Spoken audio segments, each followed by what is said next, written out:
ఎందుకు పెట్టినవరా కొడుక ఇంత ఇజ్జత్ లేని పుడుక మామ దగ్గర కళ్ళు దాగి 1000 రూపాయలు ఇయ్యని అంటాను వాడే కట్నంలో చూసుకుంటాడు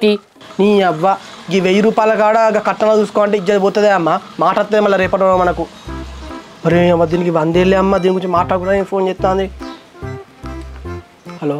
నా మీదకో కుక్కొరినట్టు రెండు అది ఫోన్ చేయంగానే హలో అని నిమ్మలంగా మాట్లాడతాడు హలో రాఘవ ఏం చేస్తున్నావు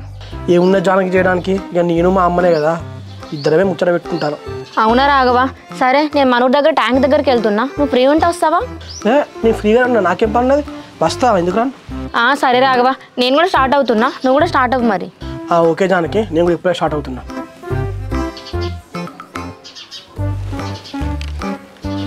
దాంతో ఫోన్లో ఏం సొక్క మాటలు మాట్లాడతానవరా మళ్ళీ పోతానంటానవేంద్రా ఆ ట్యాంక్ అడిగి రమ్మని వెళ్దామని నేను పోయేస్తా ఇదివరదాకా ఆకలి అవుతుంది అన్నావు టిఫిన్ చేయనన్నావు మళ్ళీ పోతానంటానవేంద్రా